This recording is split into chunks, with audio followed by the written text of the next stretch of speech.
రాష్ట్ర రవాణా శాఖ చెక్పోస్టుపై ఏసీబీ దాడులు నిర్వహించింది. వరంగల్ ఏసీబీ డీఎస్పీ సాంబయ్య బృందం ఆధ్వర్యంలో నిన్న రాత్రి 12 గంటల నుంచి ఈవేళ ఉదయం వరకు ఆకస్మిక తనిఖీలు చేపట్టారు. గత కొద్ది రోజులుగా ఈ చెక్పోస్టులో అవినీతి జరుగుతోందని రవాణా శాఖ అధికారులు రహదారిపై వెళ్లే వాహనదారులపై ఆర్టీఏ చట్టం ప్రకారం సరైన ఫైన్లు వేయకుండా ఎక్కువ మొత్తంలో డబ్బులు వసూలు చేసి ప్రభుత్వ ఆదాయానికి గండి కొడుతున్నారనే ఆరోపణలు ఏసీబీ దృష్టికి వచ్చింది. ప్రభుత్వం చెక్పోస్టులను ఎత్తివేసినప్పటికీ ఉమ్మడి ఖమ్మం జిల్లాలో అదే స్థానంలో అనధికారికంగా చెక్పోస్టులు నిర్వహిస్తూ వసూళ్లకు పాల్పడుతున్నారనే ఫిర్యాదులు వచ్చాయి. తనిఖీల్లో సిబ్బంది దగ్గర 25,100 నగదును స్వాధీనం చేసుకున్నారు.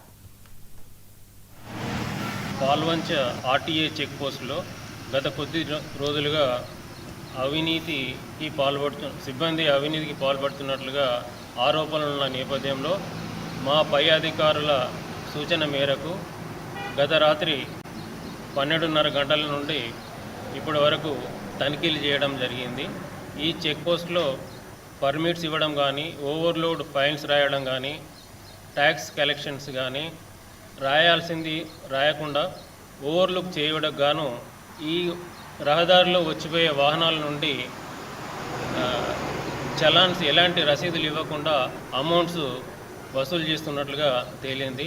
ఇప్పటి వరకు 25,100 రూపాయలు ఈ పాల్వంచ చెక్ పోస్ట్లో దొరికినాయి. ఇట్టి డబ్బులకు మనోహర్ ఎంవీఐ గారు ఎలాంటి సమాధానం చెప్పలేదు. ఈ చెక్ పోస్ట్లో అయిన తనిఖీల మీద సమగ్ర రిపోర్ట్ తయారు చేసి పై అధికారులకు పంపడం జరుగుతుంది. ఈరోజు జరిగిన ఈ తనిఖీలలో నా పేరు సాంబయ్య, డిఎస్పీ ఏసీబీ వరంగల్. నాతో పాటు మా ఇన్స్పెక్టర్స్ ఎస్ రాజు, ఎల్ రాజు మరియు సిబ్బంది పాల్గొన్నాం. పాల్వంచ ఆర్టీఏ చెక్ పోస్టులో